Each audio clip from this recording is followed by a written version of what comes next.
Welcome back to Boston's Entered the Chat. We now have Alex Faust with us. We'll be calling games for the MLB playoffs and TNT. Also a Northeastern grad, shout out Huskies. Yeah. And he'll be on the call tonight on Apple TV calling the game between the Red Sox and the Tigers. Red Sox, one win. One win. And they're in. Alex, first things first, my man. Good morning. Thanks for joining us. How are we doing today? Morning, guys. Great to be with you. It's good to be back here on Nesson. Of course, great to have you on. We know everyone, the viewers, everyone's very familiar with your voice. It'd be cool to hear you on the call tonight and obviously throughout the postseason on TNT. Let's start with tonight. You'll be on the call. Kyle Harrison, Casey Mize, Red Sox win. They're in. But the Detroit Tigers, they have their playoff lives on the line as well. Yep. What are you looking at tonight? Let's start with the pitching matchup. What will be asked of Kyle Harrison? Huge spot for the 24-year-old rookie. Yeah, I mean, last minute ad. We were preparing all week that it wasn't going to be Harrison there, but he gets the call here tonight. I mean, realistically, for the Red Sox, what they're trying to do, they're just trying to give themselves a chance to clinch at home in any one of these three games because the scenario is pretty simple. The division is pretty much out of reach. Home field is a foregone conclusion.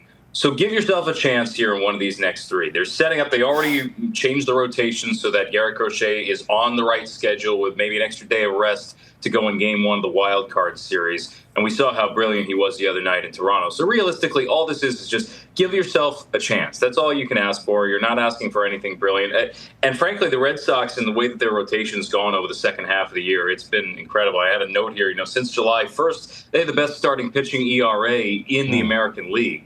And I don't think a lot of people around baseball would have expected that at any point this year, given the way the Red Sox are. And obviously, Crochet is a large part of that. But this Red Sox team has found a way, and it'll be a lot of fun to see them potentially clinch tonight at Fenway.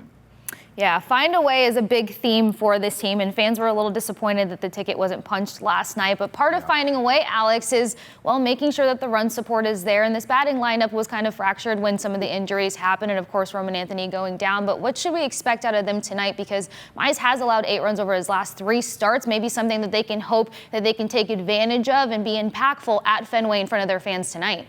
Yeah, the second half of the year hasn't been good for Mize. I mean, he had a great first half of the season, was named an all-star. He's kind of had these peaks and valleys in his career, and he's admitted that at times in his career he's struggled with confidence. This Red Sox lineup, they're, in a lot of ways, it's similar to what the Tigers have done until their most recent slide. They just put the ball in play. They're not a huge slugging team, and I know there was a topic of conversation around town, asking, did Craig Breslow do enough at the trade deadline? He didn't go out there and get an impact bat, and obviously they couldn't have foreseen that there were going to be a couple of injuries, to their lineup. But that's the one thing about this Red Sox team that gives you pause going to the postseason potentially is there isn't really that huge threat in the middle of their lineup that you have to pitch around. That said, I think there is a theme around baseball, and the Tigers have been at the forefront of it, of winning in different ways, being aggressive on the base pass, putting pressure on opposing defenses. And, of course, the Red Sox, they're an incredibly athletic team. They're tremendous defensively. That's how some of these teams are winning now, is instead of, trying to slug your way to a championship, can you do it another way? Last year, we saw with the Yankees and the Dodgers going to the World Series, 2 of the best slugging teams, obviously, that's still a way to get there. But there's a big test, I feel like, throughout baseball in both leagues of can you get there in a different way? The Brewers in the National League are at the forefront of it. The Tigers were at the forefront of it in the American League, and obviously the Red Sox are right on the cusp right now, too.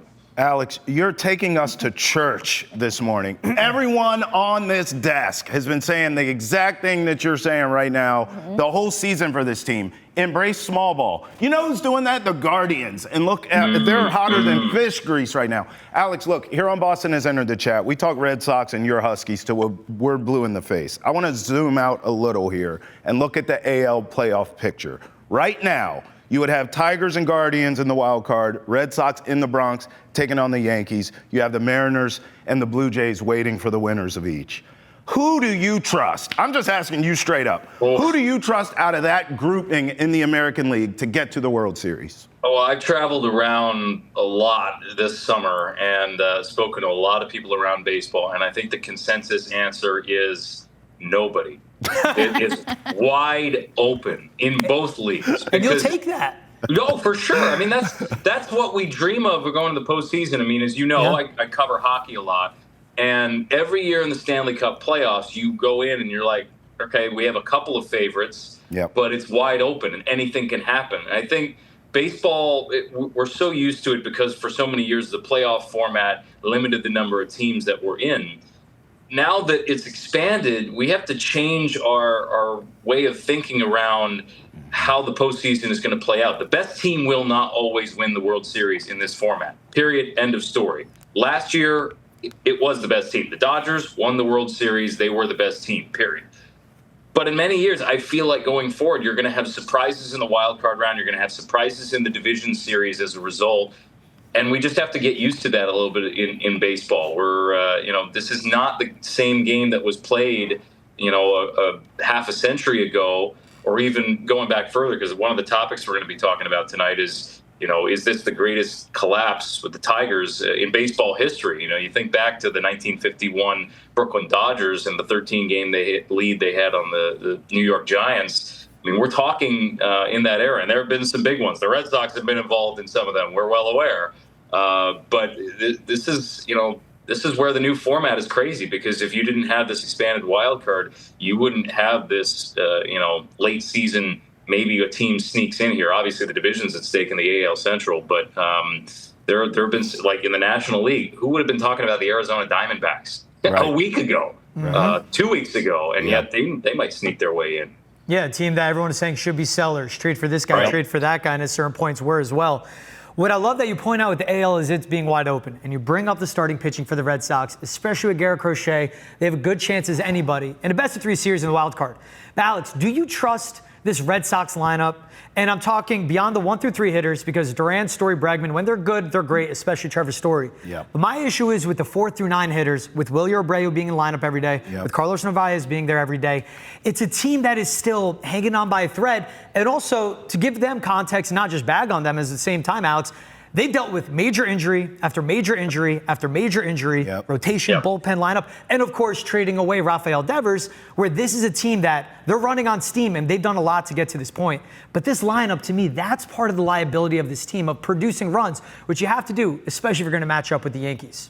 See, I'm going to look at it in the opposite way. Okay. The fact that you get here, the fact that you're still in the hunt, the fact you can clinch it home tonight, wearing those beautiful green uniforms, by the way, which has been a great feature on Friday night, a lot of walk-off wins. The fact that you've done that facing all that adversity, I would take that team. I wouldn't want to face them in the postseason because they're battle-tested. They've been able to overcome so many challenges already because they've been through all of that. Yeah, the lineup doesn't look like what it did at the beginning of the year, but part of the reason why this team is in contention is because everybody's done just a little bit. The X factor for me is Masataka Yoshida, because what we've seen over the last week from him in Toronto, this is what the Red Sox paid for when they got this guy.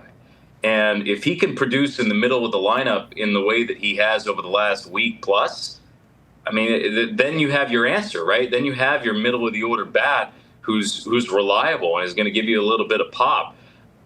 Realistically, that's what it comes down to, is a guy that maybe you would not have expected, or a guy in the bottom third of your lineup doing something that's a little bit above and beyond. That's playoff baseball. Yes, you need to have your top guys produce and slug, but it's often the unexpected heroes that come to the forefront, and we see that time and time again in the baseball playoffs. I appreciate the fact that you mentioned that this team has been battle tested in perspective of the batting lineup per se, but taking it to pitching for just a second, the guys and I were talking a little bit earlier. Obviously, Crochet being the ace, you have a lot of confidence behind what he will do. Bello's performance as of late, maybe not really selling you on that 2 spot, but where does your trust lie if Bello is that guy game 2 when it comes to the postseason? Boy, that's an interesting question, too, because I think behind Crochet, you're right. It looks a little bit thin in that rotation, relatively speaking. I do think the Red Sox have the luxury of these young arms who have come up and gotten some experience. Playoff baseball is very different, but between Tolle and Early, I mean, you can piggyback off a couple of guys, right? That's the way that you have to approach playoff games sometimes. The disadvantage the Red Sox have is with the structure of the schedule in the American League this year, you don't have the day off in between games 1 and 2. So let's say you get to the division series. Your rotation, you're not going to have as much flexibility there. So you got to get there, obviously. But, they will have some challenges. They're going to have a lot of younger arms back there that are just going to have to step up. That's the bottom line. Alex, you know where I'm going. I need a prediction from you. I'm going Seattle, San Diego in the lowest rated World Series ever. I'm no sorry one cares about Alex. There's no Don't casual throw fan. that into the atmosphere. What are we doing here? I thought I was the cynical New Yorker. Alex is like, I didn't wake up for this. I thought I was a pessimist guy from Jersey, too. Like, what is this? Sorry, I'm ever the optimist, so. He's from Baltimore, excuse me. You know what? I would love to see Seattle there. Okay. I think you have, the Yankees are peaking at the right time, which is rare for them. We've seen a lot of times where they've come into the postseason with a lot of question marks, and instead they're figuring it out on the fly. Yeah. This is where I would love to see. I would love to see Seattle. Okay. I would love to see Milwaukee. I want to see these teams that are different from what we've seen in the last couple of years get to a World Series. Seattle's never won one. Milwaukee hasn't won a National League pennant. They won an AL pennant back in 1982. So I just want to see something a little bit different. I would love to see a team like the Red Sox make a run. We know how magical October is at Fenway. But it also speaks to, the Red Sox have made so many mistakes, and I know we're widening out the lens a little bit, talking big picture here, but the Red Sox have made so many mistakes with how they've handled some of their star players, and they got a do-over with the ability to trade away Rafi Devers and invest in this young core. I want to see that work. I want to see a team grow around its young core. I don't want to see a team win that has been loaded up with free agents here or there. That's why Seattle is so fascinating with Cal Raleigh at the heart of it. Here's a guy who's just been a mainstay for your team. Milwaukee with all the young players that they've brought up. Cincinnati, a team that might squeak their way in because of the Mets collapse in the National League. Let's not sleep on the Reds because they could very well punch their ticket to October this weekend. Same kind of story. I want to see some of those teams win. I want to see those stories be successful. And let the ratings fall where they may. I really don't care about baseball viewership because if the product on the field is good, people are going to watch. People are going to watch, yep. Alex, I want to follow up on something you said about retaining stars and all of that as it pertains to the Red Sox. It sounds like you think that maybe the championship window with this team is opening now. Would you say that maybe this team's a little ahead of schedule? Well, it's hard to say because, they haven't clinched the playoff spot yet. Okay. So they got to get there first. But I think you saw the wheels turning even last year, right?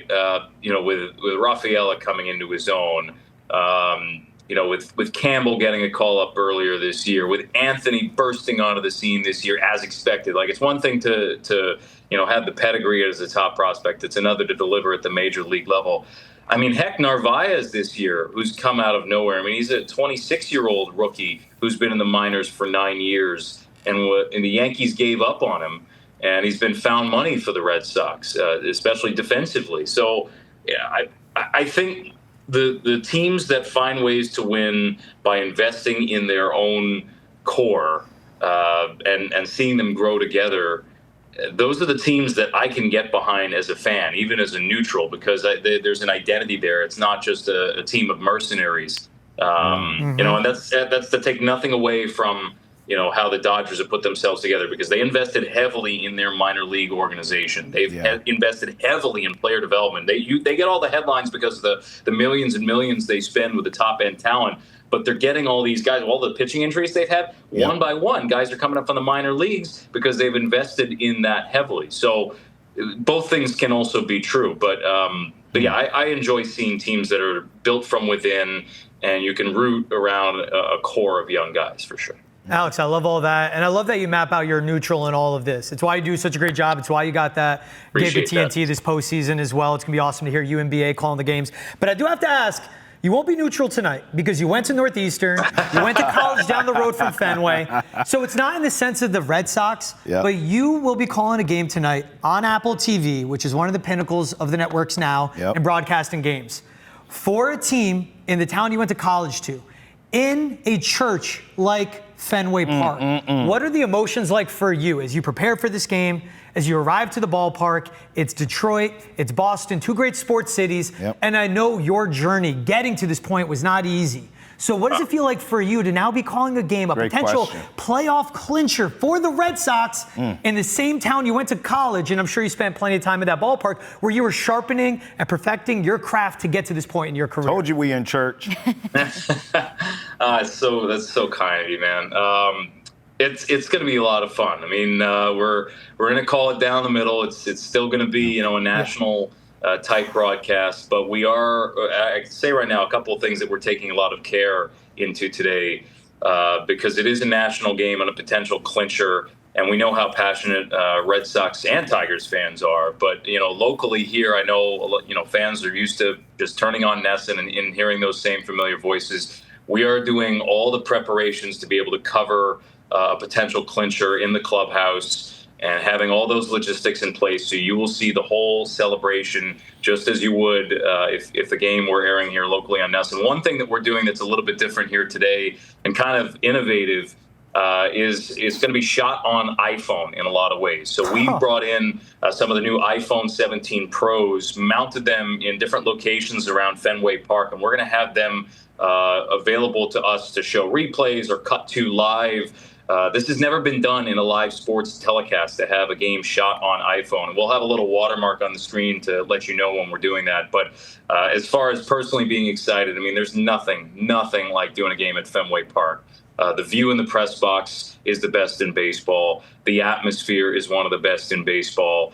And when it's rocking, especially late in September, it's going to be a little bit cooler by the end of the game. Get a little bit of that fall feel. I was tempted to wear like a quarter zip sweater almost like this. It's going to be 75-ish. It's humid. It's humid in Boston right now. It's hot, weird. Apparently. For you Northerners, it's hot.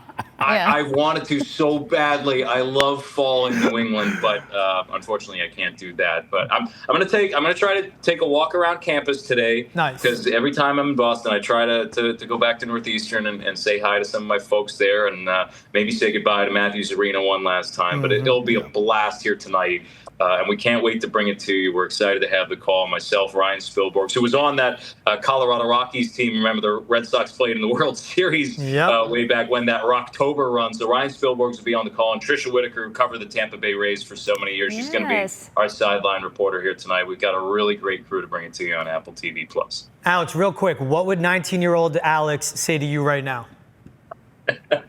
You're living the dream. I am living the dream. I'm so excited to be part of this crew here tonight. Behind the camera, they are some of my best friends in this business. They've been an incredible group to work with, and I'm so excited that we get to close out our season with a huge game, the series of the weekend in baseball, the series of the year.